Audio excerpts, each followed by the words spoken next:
Hello friends, welcome back to my YouTube channel हमारे चंद्र में। फ्रेंड्स, पिछली कक्षाओं में हम लोगों ने मौर्य काल को कंप्लीट किया था। आज हम लोग मौर्योत्तर काल को कंप्लीट करने वाले हैं।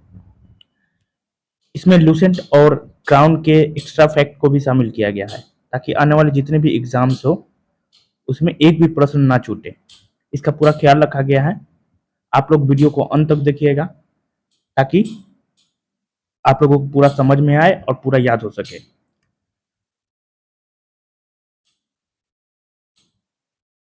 मौर्योत्तर काल। मौर्योत्तर काल में सुंग वंश के बाद कण्व वंश, ठीक है, कण्व वंश के बाद सातवाहन वंश, इंडो ग्रीक, शक वंश, कुषाण वंश, संगम वंश में चेर वंश, चोल वंश और पांड्य वंश। ठीक है, क्या पूछता है कि सुंग वंश के बाद कौन सा वंश आया था? ठीक है, सुंग वंश के बाद कण्व वंश, कण्व वंश के बाद सातवाहन वंश। ठीक है, इस तरह। ठीक है, सुंग वंश का काल क्या हो जाएगा? 185 ईसा पूर्व से 75 ईसा पूर्व। बाण भट्ट की हर्षचरित के अनुसार पुष्यमित्र शुंग ने अंतिम मौर्य शासक बृहद्रथ की हत्या कर दी। ठीक है,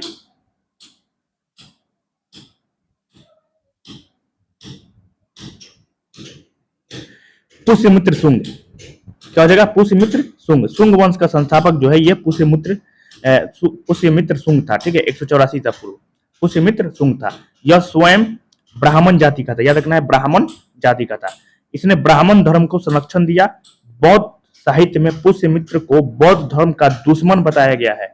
याद रखना है, बौद्ध साहित्य में पुष्यमित्र शुंग को बौद्ध धर्म का दुश्मन बताया गया है क्योंकि इसने पाटलिपुत्र के कुक्कुटराम विहार को तोड़ने का कई बार प्रयास किया था। ठीक है, दिव्य वदान के अनुसार इसने अशोक द्वारा निर्मित 84,000 स्तूपों को तुड़वा दिया है ना। दिव्यदान के अनुसार इसने अशोक द्वारा निर्मित 84,000 स्तूपों को तुड़वा दिया। किसने? तो पुष्यमित्र शुंग ने।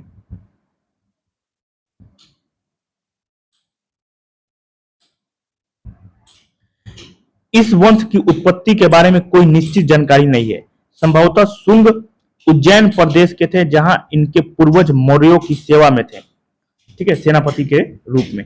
पुष्यमित्र ने 2 अश्वमेध यज्ञों का आयोजन करवाया जिसकी पुष्टि पतंजलि के महाभाष्य से होती है। मतलब पुष्यमित्र ने 2 अश्वमेध यज्ञों का आयोजन करवाया जिसकी पुष्टि जो है पतंजलि के महाभाष्य से होती है। पतंजलि को अश्वमेध यज्ञों का पुरोहित बताया गया है। शुंग वंश के समय इंडो ग्रीक शासक मिनांडर ने आक्रमण किया। याद रखना है, शुंग वंश के समय इंडो ग्रीक यवनो शासक मिनांडर ने आक्रमण किया जिसको पुष्यमित्र शुंग ने पराजित किया, जिसकी जानकारी आपको गार्गी संहिता से मिलती है। यह भी याद रखना है कि गार्गी संहिता में इसका जिक्र किया गया है। ठीक है, पतंजलि की पुस्तकें।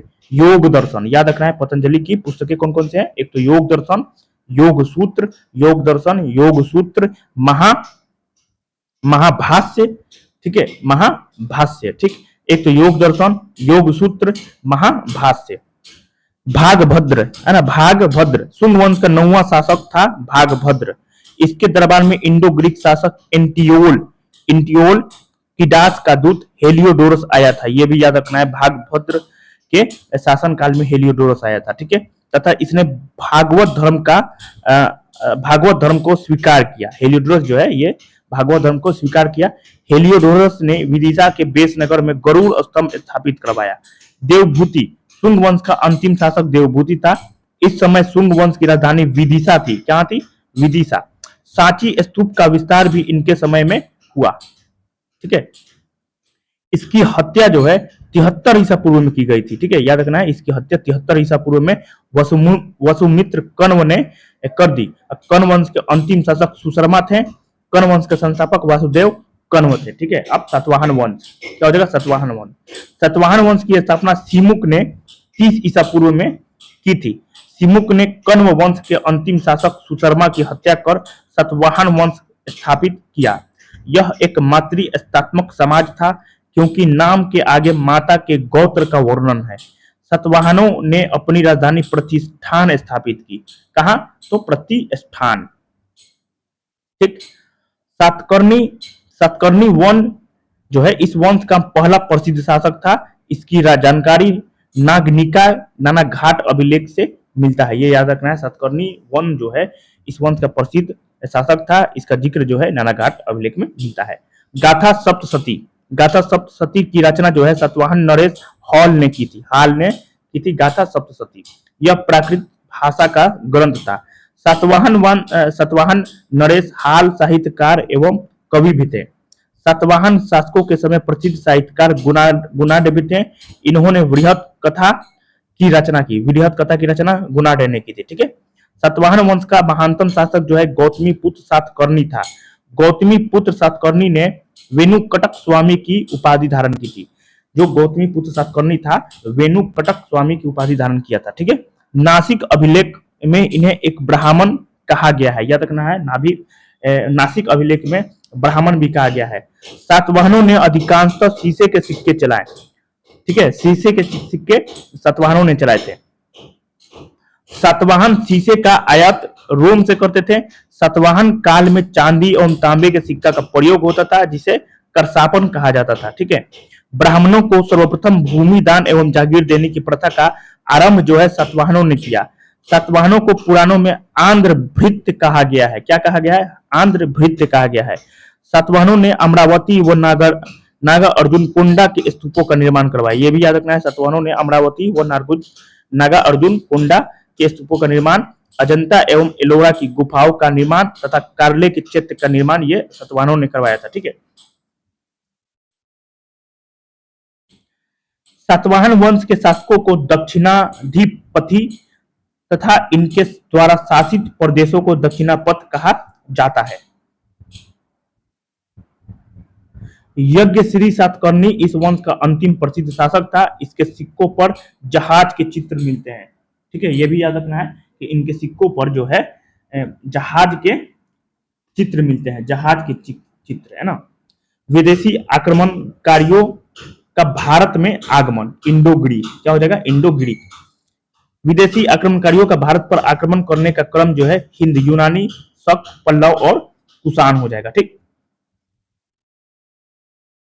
बैक्टीरियाई शासकों का इतिहास उनके सिक्कों के आधार पर लिखा गया था।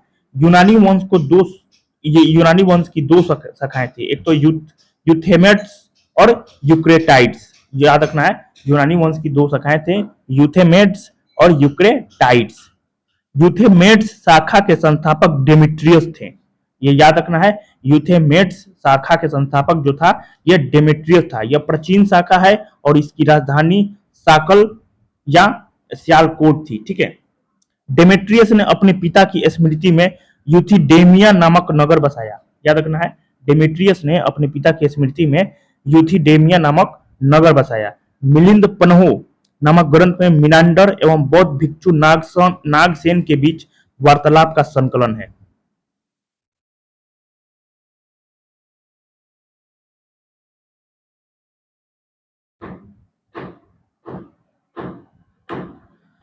यूक्रेटाइडस को यूनानी स्रोतों में एशिया का संरक्षण कहा गया है। यूक्रेटाइडस को यूनानी स्रोतों में एशिया का संरक्षक कहा गया है। भारत में सबसे पहले सोने के सिक्के यूनानियों ने ही जारी किए।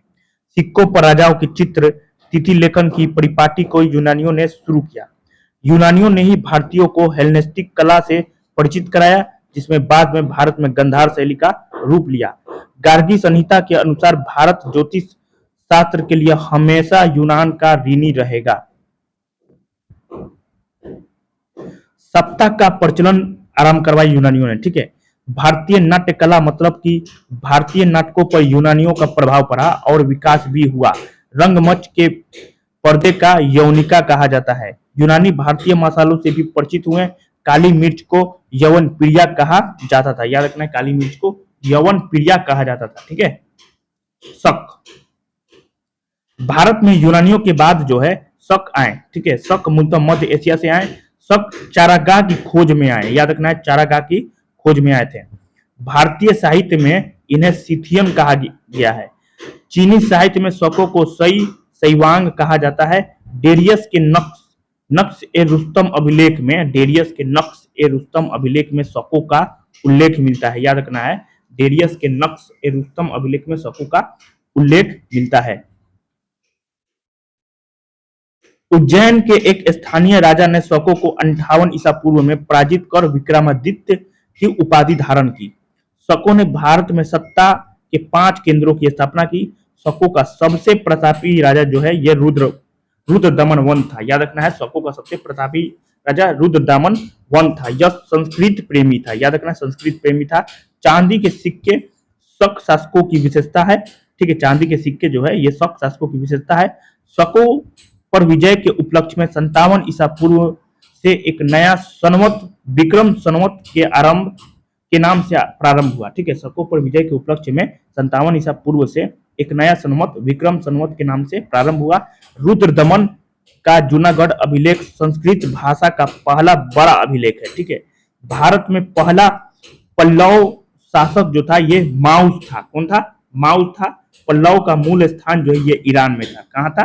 तो ईरान में था। ठीक है, कुषाण।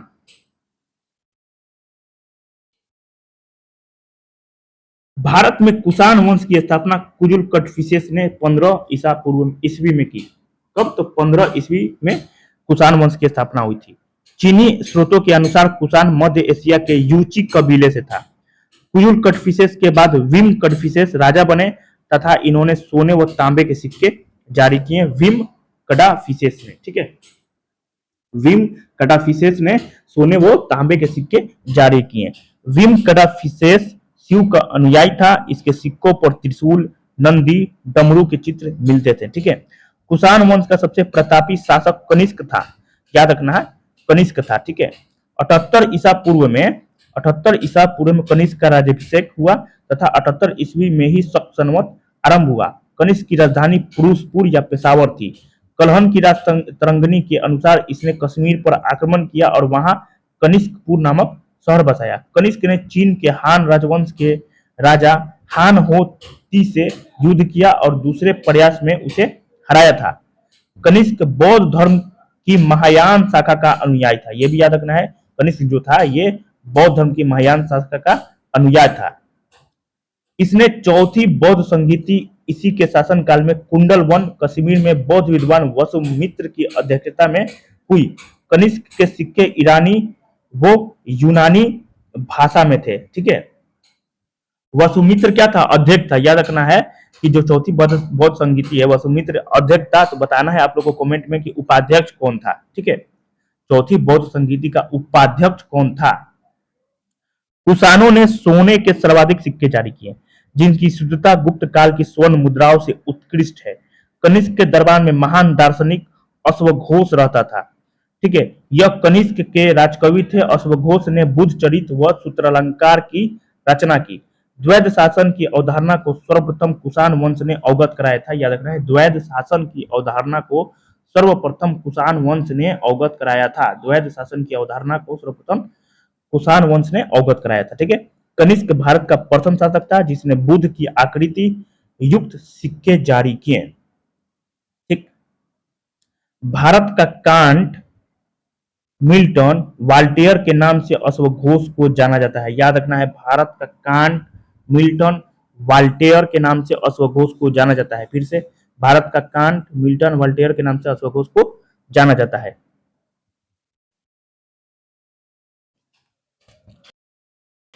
हार शैली का प्रचलन जो है कुषाण वंश ने किया।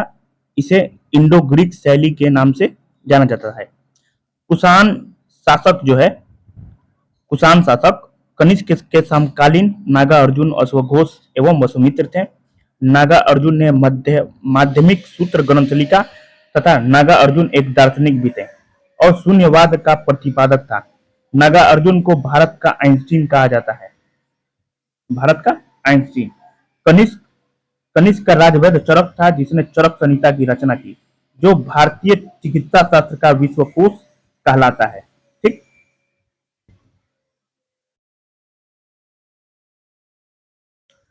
विभाष शास्त्र की रचना वसुमित्र ने की और बौद्ध धर्म का विश्वकोश विभाष शास्त्र को कहा जाता है।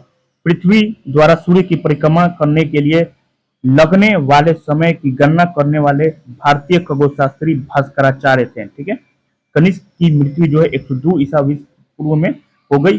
हुविस्का कनिष्क के उत्तराधिकारी थे। याद रखना है, हुविस्का जो है कनिष्क के उत्तराधिकारी थे। कुषाण वंश का अंतिम शासक वासुदेव था। वासुदेव शैव मतानुयायी था।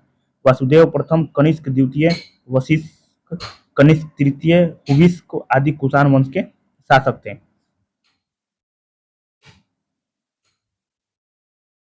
कनिष्क ने तक्षशिला में सिरकप नगर की स्थापना की। याद रखना है, कनिष्क ने तक्षशिला में सिरकप नगर की स्थापना की।